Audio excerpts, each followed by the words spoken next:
Des versets du livre de Genèse, chapitre 2, les versets 18 à 24. Genèse, chapitre 2, les versets 18 à 24. L'Éternel Dieu dit, il n'est pas bon que l'homme soit seul.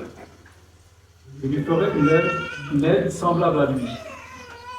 L'Éternel Dieu forma de la terre tous les animaux des champs et tous les oiseaux du ciel, et il les fit venir vers l'homme, pour voir comment il les appellerait, et afin que tout être vivant porte le nom que lui donnerait l'homme.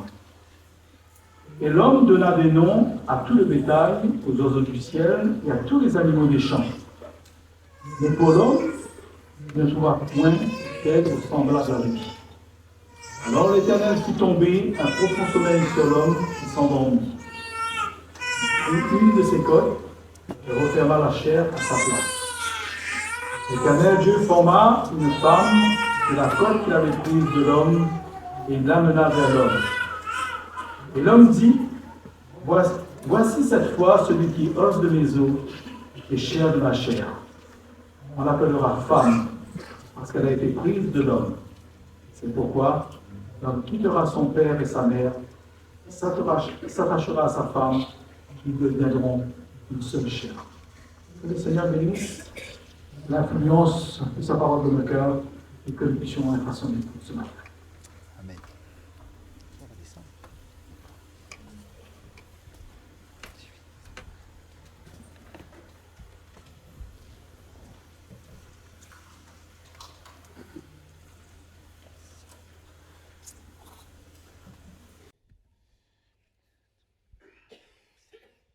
Voilà, je vous rappelle donc la semaine prochaine, nous aurons cette cérémonie de baptême.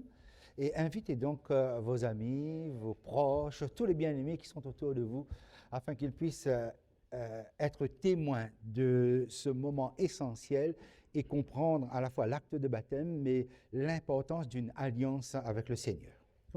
Alors aujourd'hui, c'est quelle date? Le 14 février, donc c'est Saint-Valentin. Ok, c'est la fête des Saint-Valentin, de la Saint-Valentin. On va dire, ben voilà, le monde entier est tourné vers l'amour, on va dire comme ça. Ok, c'est la fête des amoureux. C'est l'occasion pour notre Église aussi de réfléchir un moment là-dessus. Et je vais vous parler donc du mariage. En fait, c'est de la naissance du mariage. Alors, si vous êtes déjà marié, vous voyez donc comment consolider votre couple. Et si vous vous préparez à l'être, ben voilà la vision, voilà l'idéal que le Seigneur présente concernant donc ce que c'est que la constitution d'un couple d'amoureux, un couple fort, quoi, en fait. Okay?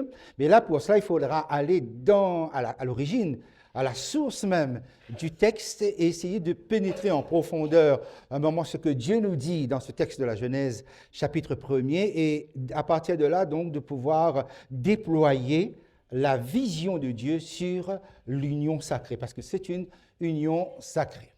Alors, lorsque nous regardons le texte qui nous intéresse, parce que, vous voyez, j'ai mis ici Genèse 1, versets 26 à 29, ce sont ces 4 versets-là qui constituent la source, la naissance, le cœur de l'union entre l'homme et la femme. Mais on constate que le texte est encadré par le verset 25 et même les versets qui sont au-dessus, la création des animaux. Et après avoir terminé avec l'homme et la femme, le texte reprend sur les animaux pour parler de la nourriture. Le verset 25 et au-dessus sont les animaux dans la reproduction. Les animaux se reproduisent parce qu'ils doivent remplir aussi la terre des créatures selon leur espèce.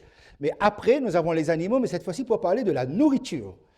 Et le texte qui concerne le mariage de l'homme et de la femme, c'est-à-dire des humains, se trouve être encadré par ces 2 informations sur les animaux, la reproduction et la nourriture. Pourquoi?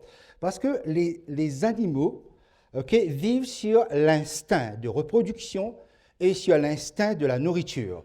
C'est-à-dire, si un animal attaque, c'est pour se défendre. Ou soit parce qu'il se sent menacé ou quoi que ce soit, ou bien pour manger. D'accord? Donc, pour se nourrir. Les animaux vivent sur l'instinct, c'est-à-dire se reproduire, et ils peuvent être même d'une féroce cruauté lorsqu'il s'agit de se reproduire. Vous avez des documentaires de la savane sur Arte et autres, qui vous montrent jusqu'où ça peut aller. Parce qu'à un moment donné, on arrive à la saison où il le faut, et là, donc, ils se mettent en quête, et voilà. Et ensuite, la nourriture. Les animaux veulent se nourrir. Et ça peut aller jusqu'à même une certaine cruauté. Pourquoi? Parce que tout ça se construit sur l'instinct. Et pourquoi avoir encadré le mariage avec ces 2 points-là? C'est justement parce que les animaux n'ont pas de spiritualité. Les animaux n'ont pas de pensée ou de conscience, voire même de conscience morale. Parce que, par exemple, j'ai déjà vu des inscriptions « Attention, chien méchant ». Ça n'existe pas. On peut dire un chien qui est dressé pour mordre, pour attaquer, si vous entrez dans la sphère qu'il doit défendre. Mais en fait, les animaux soit se défendent, soit attaquent pour manger. Voilà. Pourquoi avoir mis le mariage entre ces 2 points-là? C'est justement pour faire sortir l'homme. Il ne faut pas que l'homme soit instinctif. C'est-à-dire, il ne vive que pour se reproduire ou le sexe et la nourriture, manger. Vous voyez, c'est-à-dire que nous n'avons pas été conçus pour cela. Nous avons un degré de conscience nettement supérieur parce que l'homme qui sera à l'image de Dieu va être capable, c'est le seul de toute la créature, à pouvoir consciemment identifier qu'il y a un Dieu et que nous pouvons avoir un relationnel avec ce Dieu. Les animaux, non. Les animaux sont dressés par le comportement humain. Donc, si les animaux on peut dire, entre guillemets, aurait une certaine compréhension de Dieu, mais ce serait de manière très indirecte, c'est à travers la bienveillance des hommes. Les animaux seront ce que les hommes seront, ou ce que les hommes en font. On les dresse, si vous voulez. Voilà. Donc, cet encadrement, c'est pour marquer la différence essentielle. Nous ne sommes pas des animaux. Quand bien même l'évolution aurait dit que, attention, les animaux, ce sont nos frères. Nous sommes, nous, les frères supérieurs et eux, ce sont les frères inférieurs. Les chimpanzés, par exemple, seraient des cousins, etc. Bibliquement, Dieu s'inscrit en faux contre cela. Il n'y a aucun degré, une nature complètement opposée, et cela est dû au fait que l'homme est le seul à être conscient d'une existence de Dieu et donc de la construction d'une spiritualité. Et là, ça commence. Okay? C'est-à-dire, donc, quand Dieu va créer l'homme, et là, je vous mets une image ici, voilà, okay? Ce que j'avais dit à l'instant. Et voilà, pour comprendre le principe premier du mariage, qui précède et qui va se retrouver aussi dedans le mariage, c'est la rencontre, l'expérience personnelle et nouvelle avec Dieu. Remarquez bien qu'il y a un moment, bon, le texte a été lu tout à l'heure, pour gagner du temps, je ne reviens pas sur le texte que Jean a lu à partir du chapitre 2, les versets 18 jusqu'au verset 24. C'est qu'à un moment donné, Dieu dit, il n'est pas bon que. Dans toute la semaine de la création, nous avons cette phrase. Et Dieu vit que cela a été bon, Dieu vit que cela a été bon, Dieu vit que cela a été très bon. Mais à un moment donné, il y a quelque chose qui ne va pas avec son plan de la création. L'homme est seul.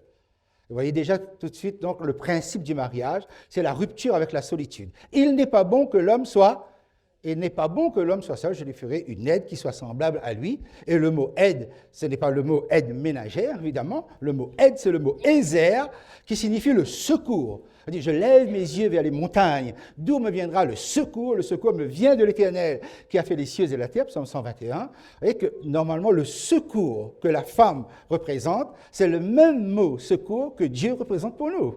Quand nous tournons vers Dieu pour retrouver du secours, c'est le mot qui est utilisé ici. Je lui ferai un secours qui lui soit semblable. Donc la femme va être appelée pour secourir, pour casser cette solitude. Mais le temps de la solitude a permis à l'homme de faire quoi? D'avoir une relation avec Dieu. C'est avant même qu'il doit entreprendre l'idée du mariage, il doit d'abord entreprendre l'idée d'une relation avec Dieu. C'est ce qu'on appelle la spiritualité. La spiritualité, c'est ma relation avec Dieu. Je construis d'abord ma relation avec Dieu. Ça, c'est un principe, mes amis, extrêmement important et je demande aux jeunes particulièrement de bien prêter attention à cela avant de vous engager dans les liens sacrés du mariage.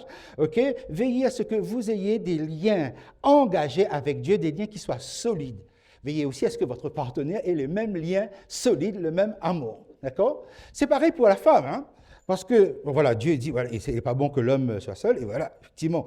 Mais avant de faire venir la femme, vous vous rappelez l'histoire, okay, Dieu fait passer des animaux en grand nombre. Et les animaux passent, et il donne des noms, remarquez bien ça, il donne des noms. Mais il donne des noms qui sont détachés à lui, mais il y a aussi une chose, c'est qu'il voit tous les animaux passer en couple, c'est-à-dire dans le cycle, là, dans l'objectif de la reproduction. Et ça passe, ça défile, donc il donne des noms, mais la phrase se termine par ceci, c'est qu'il ne trouva point d'aide parmi ces animaux. Il ne trouva pas donc le partenaire parmi ces animaux. Et ça aussi, c'est déjà une autre leçon. Mes amis, votre partenaire, votre conjoint n'est pas un animal. Okay? C'est un humain qui va trouver, il va être placé par Dieu à un degré assez quand même extraordinaire. Il a le temps de faire ce point, mais voyez, il y a quelque chose qui ne va pas. D'abord, il est seul, et ensuite, la phrase se termine presque par un dépit, mais il ne trouvera point d'aide semblable à lui parmi ses animaux. Donc, il est toujours à ce point-là. Autrement dit, toute cette section marque un certain désappointement de l'humain. Quelque chose ne va pas dans ce relationnel-là. Essayez de comprendre ça. Alors, pareil pour la femme, je disais, la femme arrive après, mais vous avez bien entendu le texte que Jean a lu? Qui amena la femme vers l'homme? C'est Dieu lui-même. C'est-à-dire donc, il y a bien eu un éloignement de l'homme. La femme a le temps de tisser une relation personnelle avec Dieu. Ensuite, Dieu la prend par la main et Dieu l'amène vers l'homme. Donc, il y a bien eu une relation spirituelle avec Dieu avant que la femme et l'homme se rencontrent pour ce mariage qu'il y aura, ce premier mariage qu'il y aura sur la terre, le mariage qu'il y aura dans le Jardin d'Éden. Donc, premier principe, avant de construire une relation d'amour avec un partenaire ou une partenaire, okay, il faut construire une relation solide avec son Dieu. C'est là le garant du succès du couple. Après, ça ne veut pas dire, parce que la relation peut aussi être déséquilibrée par la suite, hein, ça ne veut pas dire que forcément ça va être une garantie absolue, mais vous mettez toutes les chances de votre côté pour cela, d'accord? Voilà. Maintenant, donc, nous devons comprendre, parce que nous arrivons forcément à une compréhension, parce qu'il y a des choses qui nous échappent sinon, que la spiritualité a deux points, deux étapes. Premièrement, une relation, c'est un relationnel. Ma relation avec Dieu, ce que j'appelle la spiritualité, c'est quelque chose qui se construit. C'est-à-dire que je fais la connaissance de Dieu et nous cheminons ensemble. C'est ce qu'on appelle la relation. Mais la spiritualité a aussi une deuxième étape, ce qu'on appelle la transformation. C'est-à-dire que l'homme, quand il arrive à la vie, voilà, il y a Dieu devant lui. Il tisse la relation. Mais cette relation-là a un but. C'est de perfectionner justement son individualité, sa personnalité. Il faut que la relation amène une transformation. D'accord? C'est-à-dire, il y a une évolution dans ce que je suis. Okay? C'est-à-dire que mon être, ma personnalité n'est pas appelée à stagner, à rester fixe. Ma personnalité est appelée à connaître un développement, une progression. C'est la deuxième étape. C'est cette partie-là, la partie 2, qui est la plus difficile. Parce qu'il est facile d'aimer Dieu, c'est-à-dire de dire « je veux ce Dieu-là », mais par contre, de cheminer après avec lui et se laisser transformer par ce Dieu, puisque la spiritualité c'est aussi ça, ça c'est plus complexe, c'est plus compliqué. Et nos premiers parents vont échouer justement là-dessus. Alors, qu'est-ce que cela veut dire alors? Ça veut dire que nos premiers parents ont été créés parfaits. Ils sont parfaits. Mais le parfait est perfectible. C'est-à-dire, la perfection ne reste pas à un niveau. La perfection connaît aussi un développement. Parce que bien souvent, nous posons des questions, nous disons, mais je ne comprends pas, est-ce que si nos premiers parents étaient parfaits, pourquoi ils ont péché? Pourquoi ils ont ressenti une insatisfaction au point de transgresser, de pouvoir prendre quelque chose que Dieu avait interdit? Okay, mais parce que la perfection est perfectible. C'est-à-dire que quel que soit le degré de spiritualité où j'arrive, il va falloir que je continue une progression sur cette perfection. Aucune perfection sur cette terre reste à ce niveau-là. Alors, pourquoi je vous dis ça? Je vous dis ça parce que l'amour qui va naître entre l'homme et la femme, qui est l'amour qui va apparaître, est calqué sur ce schéma-là. C'est-à-dire, d'abord, il y a la relation, bien forcément, ok? Mais la relation est facile. Le cœur peut être porté vers une jeune fille, un jeune homme, ou même un plus âgé, hein, un homme ou une femme ou autre. Ça c'est la relation. Et on peut facilement dire, je veux cette personne-là. Ça, c'est peut-être le plus facile à faire ou à identifier. Cependant, c'est ce qui suit. C'est-à-dire que l'amour transforme.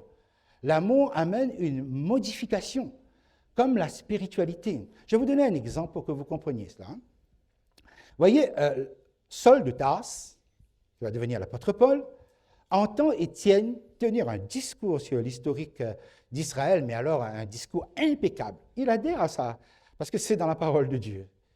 Il est spirituel, c'est quelqu'un qui a une relation avec Dieu.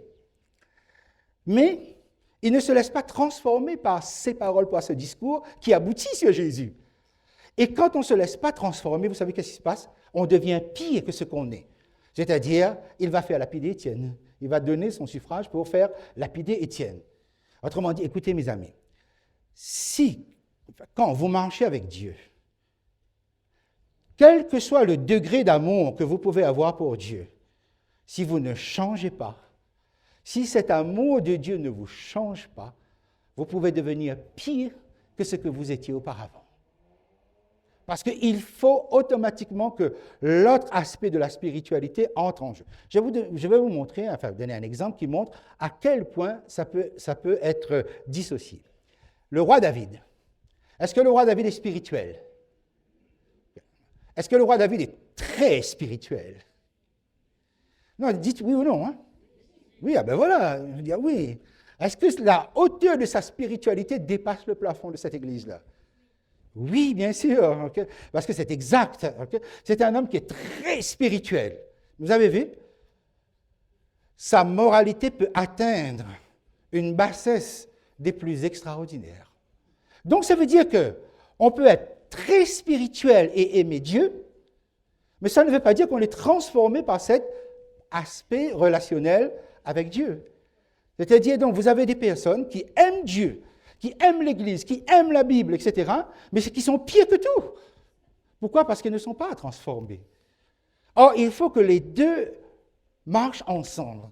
Lorsque, par exemple, nous parlons de l'amour, nous avons l'amour, là je parle dans le cadre du mariage, vous avez l'amour. Il y a l'amour, c'est-à-dire le sentiment qu'on a, et puis il y a la fidélité. Les deux doivent marcher ensemble. Mais l'amour n'est pas la garantie de la fidélité. C'est-à-dire que quelqu'un peut aimer profondément son conjoint, au point même de mourir pour son conjoint, et de tout faire pour son conjoint, et ne pas être fidèle. Et je peux vous assurer que j'en connais, okay? Dans les deux sens, en fait. Okay? Ça existe. Okay? C'est comme si que, non, je ne pourrai jamais me séparer, je ne pourrai jamais quitter, etc. Non, non, mais, ça veut donc dire que je peux aimer, mais l'autre pendant, c'est-à-dire ce qui doit suivre la transformation que cet amour, là où cet amour me doit m'amener, c'est-à-dire à être fidèle, c'est-à-dire comme valeur morale, ça doit suivre. Mais ce n'est pas dit que ça suit. Est-ce que vous comprenez cet aspect-là? Il faut pratiquement un vœu, parce que bien souvent quand nous nous marions, il y a ce vœu de fidélité, okay? Mais ça ne marche pas toujours ensemble. Okay? Donc sachez ceci. La première partie de la spiritualité comme de l'amour, c'est la chose la plus facile à faire, la plus facile. J'aime, je veux, et j'adhère, je me marie, ou bien je fais alliance avec Dieu. Maintenant, il faut l'autre partie. Ça, c'est un combat. Et nos premiers parents ont échoué. Pourquoi? Parce que quand Adam trahit Dieu qui est devant lui en lui disant « c'est la femme que tu m'as donnée », ok? Il est en train de rejeter son Créateur. Il est en train de trahir son Créateur. Mais ça ne veut pas dire qu'il ne l'aime pas. Il l'aime. Et quand il rejette la faute sur la femme, ça ne veut pas dire qu'il n'aime plus sa femme. Mais il le trahit. Il la trahit, il rejette.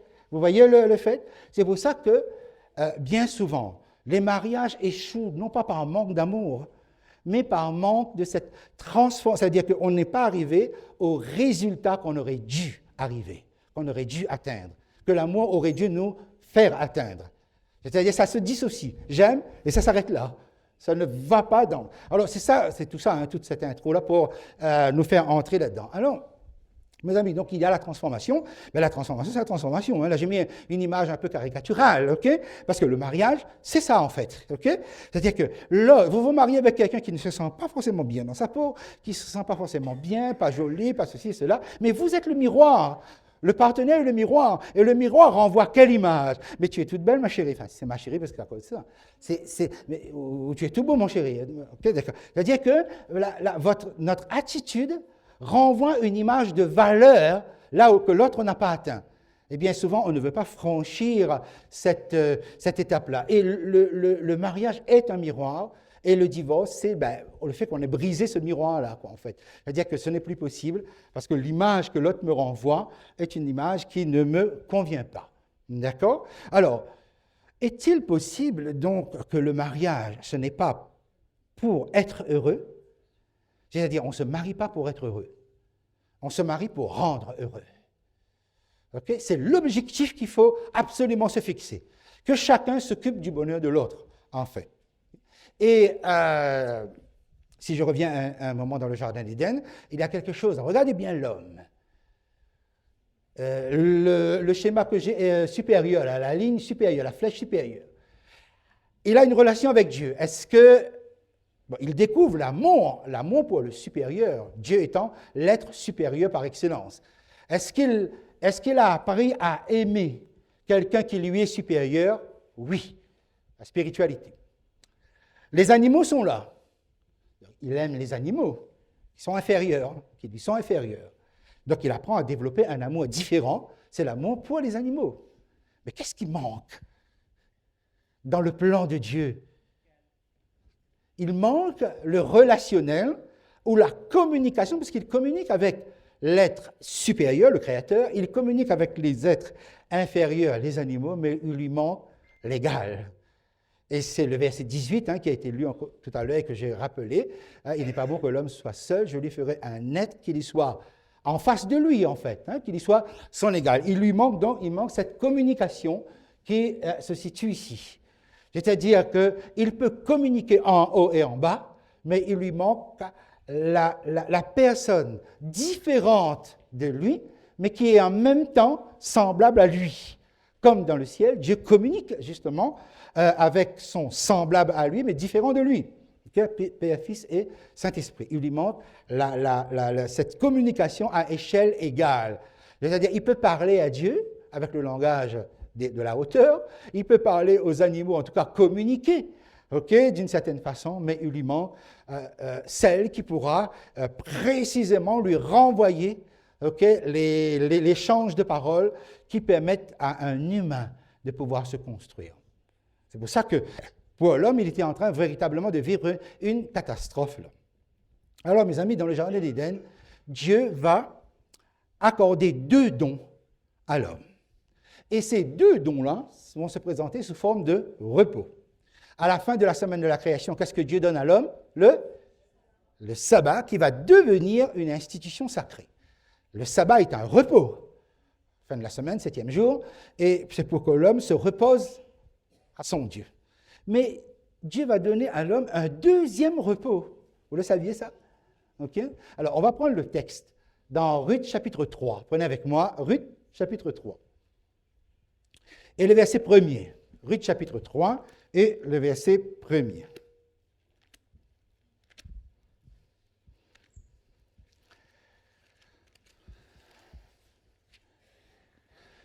Ruth 3, verset 1er. Ça, là, vous avez sur... Naomi, sa belle-mère, parle à Ruth et dit, « Ma fille, je voudrais assurer ton repos afin que tu fusses heureuse. » Donc, le mariage est un repos, parce que c'est le mariage à quoi elle pense. Le mariage dans la Bible est donc un repos. Question que je ne pose pas, est-ce que le mariage est un repos? Ne répondez pas. OK. Okay. Voilà. Ben, on comprend, en fait, c'est que normalement, le mariage est fait pour... ramenons vers l'homme. Il est tourmenté. Il est tourmenté parce qu'il lui manque cette communication du vis-à-vis. Il manque le partenaire de sexe différent, mais en face, de même nature que lui. Dieu n'est pas de la même nature que lui, les animaux ne le sont pas. Donc, il manque quelque chose. Le mariage repose, c'est-à-dire, vous avez trouvé la personne avec qui vous pouvez discuter d'égal à égal, échanger et construire et envisager l'avenir ensemble. D'accord? Plus que cela, on va aller plus loin, si on va dans le Cantique des Cantiques, on se rend compte que là, nous avons, je vais le mettre comme ça, je n'ai pas mis de versets exprès parce que le temps allait passer très vite. Nous venons de voir que le mariage, c'est un lieu de repos. OK? Ce qui est tout à fait... vous avez eu vos activités toute la journée, que ce soit domestique à la maison, que ce soit travail professionnel à l'extérieur. La maison est arrivée à un moment donné. Tout à l'heure, vous l'avez chanté, de toute façon, sinon il ne fallait pas chanter. Okay? Voilà, vous l'avez chanté, on l'a chanté, vous avez chanté avec enthousiasme, c'est extraordinaire. Okay? C'est vraiment un doux repos d'être à la maison. Mais vous savez que le mariage, c'est un lieu aussi de pacification. Alors, justement, dans le Cantique des Cantiques, nous avons un jeu de mots sur les noms qui vont indiquer cela. Salomon, c'est le fiancé, SLM. Vous savez donc qu'il n'y a pas de voyelle en hébreu, SLM. Que veut dire SLM lorsque les Juifs voient SLM, cette conjonction de consonnes? Qu'est-ce qu'ils arrivent à lire là-dessus? Ça a donné le mot shalom. Que veut dire shalom? Paix, voilà, shalom. Mais Salomon, etc., ça vient même... C'est-à-dire que Salomon veut dire paix. Et quelle est son obsession? Il court derrière qui? Une fille, qu'il veut épouser, et il est malade, parce que il veut cette fille-là, il passe des heures au téléphone, enfin, une façon de parler, quoi. Voilà, ça y va, c'est vraiment, il est malade d'amour, l'autre est malade d'amour. Les filles posent la question à la fille, mais qu'est-ce qu'il y a? Pourquoi oh là, il se distingue en 10 000, c'est-à-dire vous placez cette personne entre 10 000 garçons, vous ne voyez que ce garçon-là, Il peut y avoir Tom Cruise, il peut y avoir, je ne sais pas trop, je ne connais pas trop les noms des hommes qui sont beaux parmi les acteurs, mais non, là, mais c'est vrai que l'amour va naître à partir d'un point de focalisation. C'est cette personne-là. Et parfois, on ne comprend pas toujours, tiens, mais pourquoi on a choisi un tel ou un tel. Ça nous dépasse parce que ça n'entre pas forcément dans des critères. Personne n'avait une liste au départ de la couleur des yeux, de la hauteur ou de quoi que ce soit. Okay? Non, tout d'un coup, voilà, il y a eu un sentiment, c'est cette personne-là. Okay? Et lui, Salomon, il devient obsédé de cette fille. Comment s'appelle la fille? Et quelles sont les consonnes que nous avons? S, L, M. C'est-à-dire donc quelqu'un qui porte le même nom. OK? C'est-à-dire donc, ça veut dire quoi? S, L, M, P. Vous avez vu ça?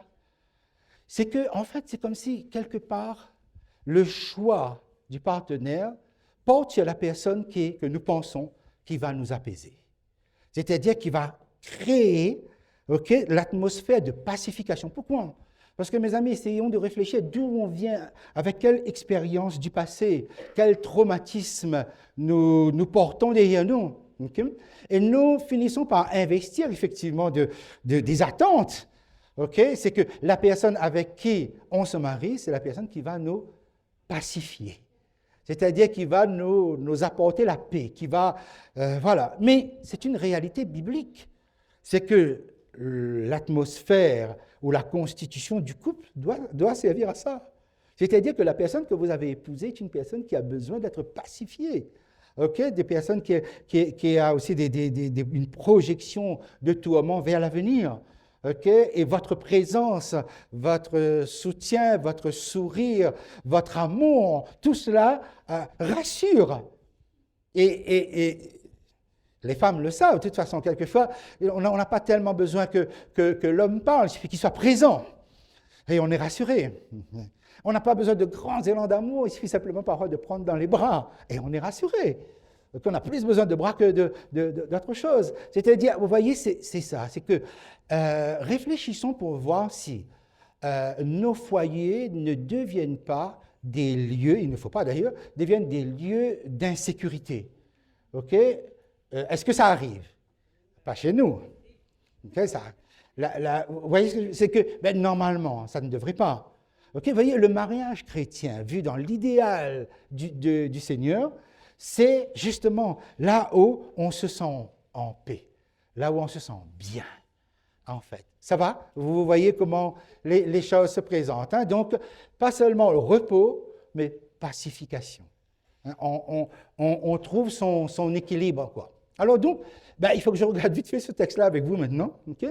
C'est le texte fondateur du mariage. Hein? Et là-dedans, j'ai mis, vous avez les 5 piliers sur lesquels se construit la spiritualité, bon, okay? Et le mécanisme de l'amour. C'est-à-dire la puissance d'aimer entretenue au sein du couple se construit sur 5 piliers. Ce sont ces 5 piliers-là que j'aimerais voir avec vous tout de suite. Okay? On va considérer ça un moment ensemble. Alors, quand vous regardez le texte, les versets, vous avez ici les versets 26, 27 et 28. Alors, puis Dieu dit, faisons l'homme à notre image, selon notre ressemblance, qu'il domine sur les poissons, sur les oiseaux du ciel, sur le bétail, sur toute la terre, sur tous les reptiles qui rampent sur la terre. Il y a quelque chose ici. Okay? Quelque chose change. Jusqu'à présent, Dieu, quand il créait, il donnait un ordre à distance, à l'impératif, que la lumière soit. C'est à distance. Tout ce que Dieu crée est à distance de lui. Mais maintenant qu'il a le projet de l'homme, de créer l'homme, cette fois-ci, ça change. Il y a une communication, il y a un dialogue. Dieu discute et prend la décision ensemble, une décision qui est collective. Dieu décide avec des partenaires qui sont en dehors de lui, mais égaux à lui-même, puisqu'il dit « faisons l'homme à notre image, selon notre ressemblance ». Et là, on comprend l'homme qui va sortir de là s'il est à l'image de Dieu. Okay, nous avons l'humain qui est là, qui est unique. Effectivement, on parle de l'homme comme si on parle d'un seul humain. L'homme est unique, comme Dieu est unique. Ensuite, le verset qui suit, Dieu créa l'homme à son image, il le créa à l'image de Dieu, il créa l'homme et la femme. Nous savons, à partir du chapitre 2, le verset 24 et autres, okay, c'est que Dieu va faire sortir la femme de l'homme. Okay, c'est-à-dire il va opérer comme une espèce de scission, comme une opération chirurgicale, j'ai mis sécable, je cherchais un mot, l'homme est sécabilisé. C'est-à-dire, donc, on sort, on distingue, on retire la femme de lui. Okay? Comme Dieu qui est unique, Dieu est sécabilisé. Pourquoi? Parce que vous avez le Père, le Fils et le Saint-Esprit. Est-ce qu'il y a plusieurs dieux? Il y a un seul Dieu. Vous voyez, c'est qu'avec l'humain, nous allons arriver au même... Quand Dieu dit qu'il va faire l'homme à son image, il faut bien comprendre que, en fait, Dieu avait le projet du mariage. Ici, regardez le verset 28. Dieu les bénit, Dieu leur dit, soyez féconds, multipliez, remplissez la terre, l'assujettissez, dominez sur les poissons, les oiseaux du ciel et sur tout animal qui se meut sur la terre. Nous savons donc qu'à partir de la sécabilisation, Dieu va opérer tout de suite la réunion de deux êtres qui sortent d'un seul être. Donc, de nouveau, l'humain sera unique, mais pluriel. C'est-à-dire, Dieu s'adresse bien à des humains pluriels, mais c'est comme si le mariage va réunir ce que Dieu avait sécabilisé, quoi, en quelque sorte. C'est-à-dire, on va dire que le mariage, c'est un humain, c'est pourquoi tu as lu tout à l'heure, l'homme, c'est pourquoi l'homme quittera son père et sa mère, s'unira à sa femme, et ils deviendront une seule chair. C'est-à-dire que en fait, le couple n'est plus regardé comme divisé, comme deux personnes, mais comme une seule personne. C'est-à-dire que, comme Dieu est un, mais pluriel à l'intérieur de son fonctionnement, eh bien, le couple est un, mais pluriel à l'intérieur de son fonctionnement. D'accord? C'est-à-dire que quand on dit que l'homme est à l'image de Dieu, en fait, c'est le mariage qui amène qui dessine, si vous voulez, ce profil de l'image de Dieu dans l'homme. OK? Ça va, c'est clair, mes amis? Vous voyez comment le mariage va participer justement à ça. Bon, je n'ai toujours pas expliqué mon texte, non? OK. Allez, je vais essayer de faire le plus rapidement possible. Les versets 26 à 29, il n'y a que 4 versets. Je vais le décortiquer et juste mettre des mots à chaque fois. Le verset 26, cela a été lu. On va quand même le reprendre. Chapitre 1er, prenez avec moi. Chapitre 1er, le verset 26. Donc quelque chose change. Dieu parle au pluriel. Jusqu'à présent, il ne parlait pas au pluriel. Mais il prend une décision. Dieu a un projet. Quel est ce projet? On le voit tout de suite en fait. C'est-à-dire que s'il fait un humain, ensuite il le coupe pour faire deux et pour les rassembler en un seul, okay? Donc le projet de Dieu en créant l'homme, c'est un projet de mariage. Mes amis, le projet de Dieu en créant l'homme, c'est un projet de mariage. Dieu avait le projet de mariage. Pensez à cela. Parce que vous vous êtes mariés, pour ceux qui sont déjà mariés, vous vous êtes mariés à quelqu'un. Okay? Et avant que vous ayez fait ce projet, Dieu l'avait fait déjà pour vous. Donc, votre mariage est un projet de Dieu. D'accord? Pensez à quelles que soient les difficultés que vous pouvez avoir, mais votre mariage est un projet de Dieu avant que cela soit votre projet. Et du coup, donc, je mets ici, okay, Dieu prend une décision. Et à chaque fois que nous avons une intervention de Dieu ici, ça se retrouve dans le mariage. Mais cette décision, elle est unilatérale ou elle est multilatérale ou elle est collective? Elle est collective. Mais qu'est-ce qui justifie cette décision du mariage? Eh bien, le verset suivant, verset 27, Dieu créa l'homme à son image, il le créa à l'image de Dieu, il créa l'homme et la femme. Le mariage est justifié du fait que votre partenaire est à l'image de Dieu et non pas à l'image des animaux. C'est la cote pour bien montrer que Dieu n'a pas tiré la femme des pieds pour lui dire, mais tu vois, où Dieu t'a pris là. Okay? Pas de la tête pour marquer une supériorité, mais des cotes pour marquer une égalité. C'est-à-dire, nous n'avons pas besoin de mouvements presque politiques pour la parité ou l'égalité homme-femme. C'est déjà dans la parole de Dieu. D'accord? Donc, qu'est-ce qui justifie? C'est que votre conjoint est à l'image de Dieu. D'accord? Ensuite, le verset 28. Dieu les bénit et Dieu leur dit, soyez féconds, multipliez, remplissez, l'assujettissez. Et Dieu leur donne donc une tâche, mais Dieu bénit et Dieu leur dit. Donc nous allons mettre ici bénédiction. Bénédiction. Okay? Et de la même, donc, Dieu va leur confier une mission. Multiplier, Cette fois-ci, vous remarquez que les deux ont la même mission. Multiplier, remplissez la terre, l'assujettissez et dominer. C'est EZ, hein, c'est pour dire. Donc Dieu leur accorde une mission. Ensuite, verset 29, et Dieu dit, « Voici, je vous donne toute herbe portant de la semence qui est à la surface de toute la terre, et tout arbre ayant en lui du fruit d'arbre, et portant de la semence, ce sera votre nourriture. » Pause un instant, ma Bible ici, et Dieu crée un lien de dépendance. C'est-à-dire que la nourriture, ça va être votre lien de dépendance avec la vie. Si vous ne mangez pas, vous allez mourir. D'accord? C'est-à-dire que, quelle que soit la toute puissance que je peux avoir tous les pouvoirs sur la terre, mais si je ne mange pas, je meurs. Donc, Dieu va créer exprès un lien de dépendance. L'homme va dépendre de quelque chose. Alors, voici toute la chose vue du côté de Dieu. Dieu décide du mariage et il le justifie parce que vous êtes à l'image de Dieu et il bénit ce mariage et il donne une mission à l'homme et à la femme qui est spécifique parce que nous sommes à la création et même si l'homme a la toute domination sur la terre, ben, tu vas dépendre de quelque chose. Manger. Il va falloir que tu manges. D'accord? Et je mets un fruit, je te dis de ne pas manger. Si tu veux vivre, il va falloir que tu ne manges pas.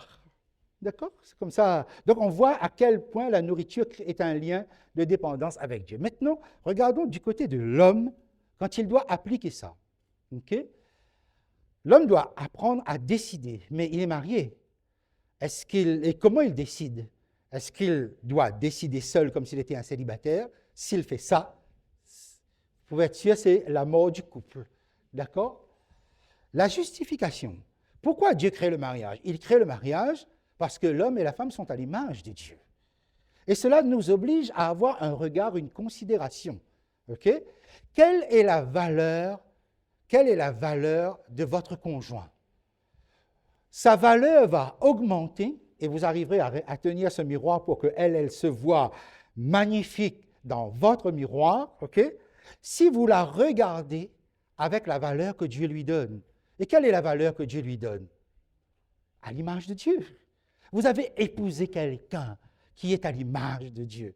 Et s'il y a des aspects qui ne ramènent pas dans votre vision cette image de Dieu, c'est mon travail à moi. Je rappelle, c'est-à-dire que le mariage, c'est poursuivre ce qui n'a pas pu être possible dans le cadre de la famille biologique. Je rappelle que le mariage, donc, c'est une alliance par alliance, une relation par alliance, tandis que dans la famille, c'est c'est biologique, on est. Okay?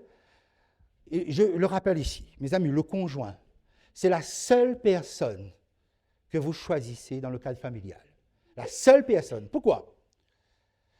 Parce que, quand vous êtes, vous ne choisissez pas tel ou tel sexe parmi les enfants. Quoique actuellement, il paraît si on mange plus d'ail, il faut plus ceci. Regardez sur Internet. D'accord? Alors, c'est bien. Et vous ne choisissez pas vos parents. Vous ne choisissez pas vos frères et sœurs. Vous ne choisissez personne dans la famille. La seule personne que vous choisissez, c'est la personne que Dieu vous demande de ne pas quitter. Okay? C'est-à-dire que c'est la personne qui est avec vous pour l'éternité, on va dire comme ça. Okay? C'est-à-dire que c'est la personne que vous choisissez. Il y a un seul choix, c'est votre partenaire. Okay? Et il ne faudrait pas qu'avec le temps, lorsqu'on est moins jeune, peut-être la beauté, la jeunesse comme les forces, tout ça se fane. Okay? Que nous commencions à changer notre manière de regarder. Parce que peut-être que le contenant se modifie. On se rappelle, lorsque Jésus a changé l'eau en vin, tu te souviens de ça? On a pris des vases de pierre. Okay? Et il y avait de l'eau dedans. Et qu'est-ce que Jésus a transformé? C'était les noces de Cana. Qu'est-ce que Jésus a transformé? L'eau en vin meilleur. Est-ce que Jésus a transformé vase de pierre là, est devenu vase de pierre précieux, décoré de diamants, de couronnes et tout le reste? Est-ce qu'il y avait ça? Non! Dieu ne change pas l'extérieur, mais c'est l'intérieur que Dieu change. Mes amis, imaginons que nous respectons les règles que Dieu nous a données concernant le mariage, qui se trouvent à l'intérieur du mariage. Je peux vous assurer, oui, l'extérieur va peut-être être des vases de pierre. On vieillit. Oui. on vieillit, on découvre l'être intérieur. Ouais, voilà, ça c'est l'idéal. Okay? C'est que vous continuez toute votre vie à boire de ce nectar céleste que Dieu a posé dans le caractère, dans l'individu de l'autre. Vous savez que quand vous vieillissez ensemble, en fait, hein, si cela est rendu possible, nous savons qu'il y a des drames de la vie. Oui, ça arrive, okay? Mais que vous continuez à apprécier la valeur de l'autre par cette eau que l'Éternel transforme en nectar céleste là. Okay? C'est-à-dire donc continuez à regarder. Et le mariage, c'est cela. D'ailleurs, nous savons bien que le mariage, les animaux ne se marient pas. Puisque les animaux s'accouplent, okay, se reproduisent, mangent, mais les animaux ne connaissent pas le mariage. Okay? Ils ne prennent pas de rendez-vous chez le coiffeur pour, voilà, okay, on se prépare, on s'habille, on est au top, et là on vient. Non, ils ne connaissent pas ça. Ça, c'est l'homme. Pourquoi? Parce que l'homme est à l'image de Dieu. Alors arrive la bénédiction. La bénédiction, c'est l'action qu'il y a pour l'homme de bénir. Ça veut dire quoi, bénédiction? Béni, bien, dissérer, okay? Bien dire. Le jour du mariage, il y a la bénédiction du pasteur et il y a la bénédiction de Dieu. Et que les Anglais font une différence entre ce qu'on appelle le wedding et le marriage. Okay? Le wedding, c'est la cérémonie. C'est le moment ponctuel. Le moment justement où tout le monde est allé chez le coiffeur, et tout le monde est beau, tout le monde est bien sapé comme il faut, etc. Okay? C'est le wedding. Le mariage, c'est toute la vie. C'est la vie qui s'enchaîne, quoi, en fait. Vous voyez, le jour du mariage, il y a une bénédiction du pasteur, c'est de Dieu lui-même. Mais vous savez que la vraie bénédiction du mariage, c'est la bénédiction que vous allez apporter au sein du couple toute votre vie. Pourquoi? Parce que si bénir veut dire bien dire, que veut dire maudire? Malédiction, ça veut dire quoi? Diction. Dire, mal parler. Vous savez, mes amis, il faut apprendre le parler à l'autre.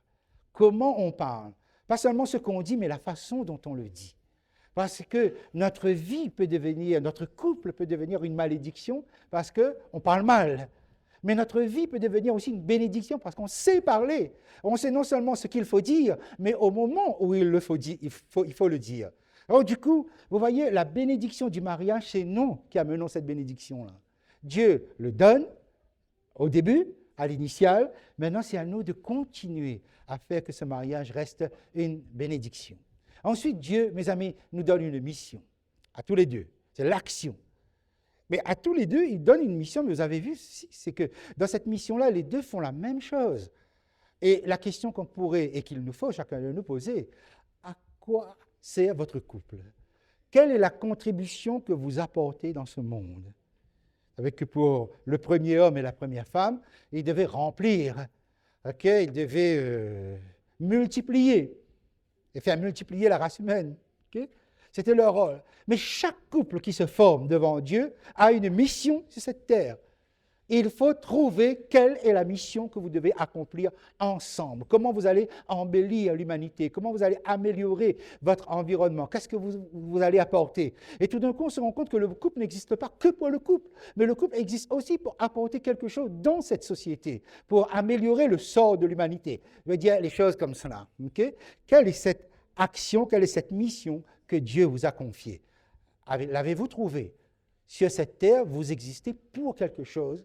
Okay? Trouvez-la et vous verrez quand vous agissez ensemble combien vous n'êtes plus, comme dit Saint-Exupéry, l'amour ce n'est pas se regarder l'un l'autre, mais c'est regarder, continuez, ensemble dans la même direction. On avance ensemble dans la même direction parce qu'on a un objectif, mais un objectif qui n'est pas que pour nous, un objectif qui améliore la vie des autres. Et la dépendance, notre dernier point ici, okay? Dieu dit, je te donne. Et qu'est-ce qu'il donne exactement? Si on reprend l'ensemble, la décision, c'est le projet. Faites des projets ensemble. Un couple qui n'a pas de projet est un couple qui va mourir. Quel que soit votre âge, faites des projets. Parce que le couple vit de cela. Quelqu'un est la somme de ses actions, disait André Malraux, je crois, si je ne me trompe pas, c'est lui qui l'avait dit. Okay? Un couple est la somme aussi de ses projets. Mais ensemble. Vous n'êtes plus célibataire, que vous décidez de votre côté et puis l'autre n'a qu'à se plier. Non, c'est ensemble. Regardez, c'est la valeur que vous donnez à l'autre.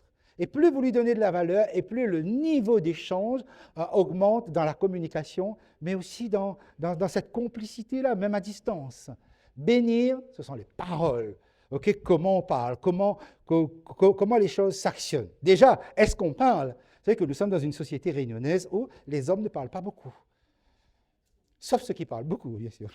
Okay, mais les hommes ne parlent pas beaucoup, sont plutôt silencieux. Mais il est vrai aussi que nous voyons dans la Bible beaucoup d'hommes silencieux. Même Adam, qui est silencieux alors que Ève est sur le point de commettre l'irréparable et qu'il est là à côté. C'est-à-dire, c'est là qu'il aurait dû ouvrir sa bouche, c'est là qu'il aurait dû parler. Or, il ne parle pas. Et le drame arrive. Dans bien des foyers, des drames arrivent parce que l'homme ne parle pas. La femme, c'est une force, hein, c'est une force révolutionnaire quand c'est parti, ça part. On a besoin d'un rééquilibre, de quelque chose qui rétempère parfois. Mais voilà, quand ça ne vient pas, parce que les hommes sont silencieux. Et ça, à la Réunion, ça c'est le produit de notre propre histoire. Hein. Vous savez que lorsque nous sommes passés de colonie à département, eh bien, il faut savoir que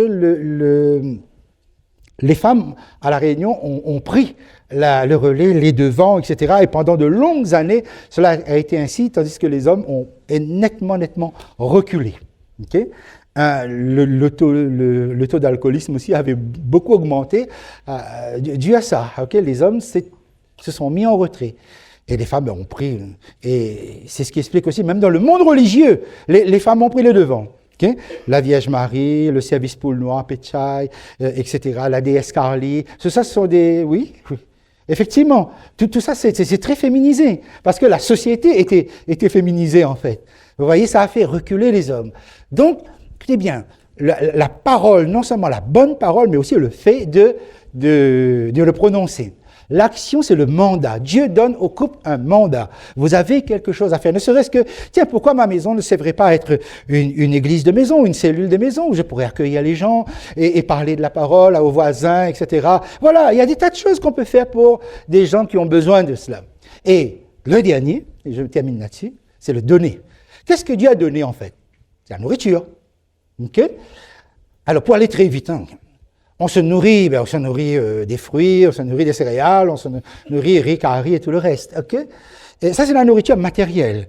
Mais dans la Bible, la parole de Dieu est aussi de la nourriture. Est-ce que Dieu est généreux avec nous dans sa parole? Oui, il nous donne à profusion et il nous donne aussi sa parole avec beaucoup de générosité. Je me nourris de la parole de Dieu. Donc la nourriture n'est pas simplement limitée à la nourriture matérielle, c'est aussi, je me nourris de la présence de Dieu, je me nourris de l'amour de Dieu, de la gentillesse de Dieu, de toutes les bénédictions de Dieu. Je suis nourri et Dieu me donne cette nourriture-là. Maintenant, je dois le transposer au sein du couple, je dois le transposer dans le foyer. C'est-à-dire, est-ce que j'ai la même générosité envers le partenaire? Ok, la nourriture, c'est la nourriture. Mais le partenaire, imaginons, je suis le mari, l'autre est la femme, ne se nourrit pas que des revenus que j'emmène à la maison, de la nourriture, des courses qu'elle va faire ou autre. Il y a bien d'autres choses qui nourrissent le couple, qui nourrissent le conjoint. La présence, les paroles, le sourire, la complicité, la camaraderie, toute la gentillesse, etc. Okay? Et vous savez comment ça se passe lorsqu'on n'est pas content avec l'autre? Ok? Moi qui donne, je ne donne plus. C'est-à-dire, je vais te punir. Et n'oublions pas que dans un couple, on se nourrit de la générosité, de ce que l'autre apporte comme contribution au sein du patrimoine commun. Privé, coupé. Okay? Je connais, par exemple, il y en a des couples, c'est-à-dire que, par exemple, je prends un exemple assez typique, la femme est en colère, peut-être pendant 1 mois, elle ne va plus parler à son conjoint.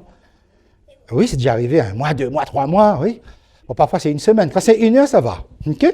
Le fait, c'est que on sait que l'autre est en situation insécurisée. Pour le punir, je vais lui montrer, moi.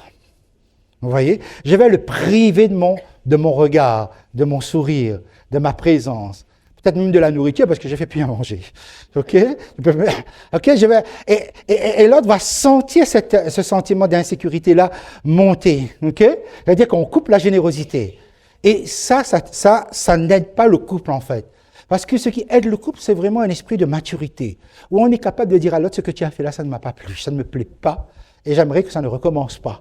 Il vaut mieux, pas à la manière comme si on gronde un enfant. J'ai déjà vu aussi des couples où, parfois, la femme, elle a tellement de personnalité et que l'autre en a moins ou ne parle pas beaucoup. Bon, donc, presque menacé à coups de règle sur les doigts, comme à l'ancienne. Là, okay? C'est-à-dire que, vous voyez ce que je veux dire, il faut des discours de maturité où on marque la désapprobation sans forcément enlever le don. Parce que l'autre a besoin de ce qui est chez vous. L'autre a besoin de la richesse, de la nourriture que vous détenez comme pouvoir dans votre main. Okay? Punir. Okay? Parce que l'autre se construit avec un sentiment de dépendance à nous, puisque nous dépendons de la nourriture. C'est pour ça, pensons toujours, nous gagnons plus par la gentillesse, la bienveillance, que par l'agressivité ou la punition. Okay? Pensons donc à tout ça et voyez comment finalement toute cette image de Dieu se retrouve dans l'homme. C'est pour ça que je vous disais tout à l'heure, c'est plus facile le relationnel que la transformation. Or, la spiritualité, comme l'amour au sein d'un couple, se construit de la même façon. Parfois, c'est pas facile. Il y a des choses qui sont très faciles à faire, mais il y a des choses qui demandent des efforts. Mais même la spiritualité est comme ça. Même dans notre relation avec Dieu, c'est comme ça. Il y a des choses qui nous demandent des efforts. On n'a pas toujours envie, mais l'amour, c'est comme ça. Ça se construit avec des sacrifices. Eh bien, ma prière, mes amis, parce que nous avons vu ces 5 points, décision, justification du mariage, bénédiction du mariage, mission du mariage, dépendance du mariage. Ces 5 points, ce sont les 5 piliers de la puissance d'aimer. Aimer, c'est aussi cette capacité de se transcender, de se dépasser pour pouvoir être à l'image de Dieu à notre tour. Que l'Éternel vous bénisse abondamment. Amen. Amen.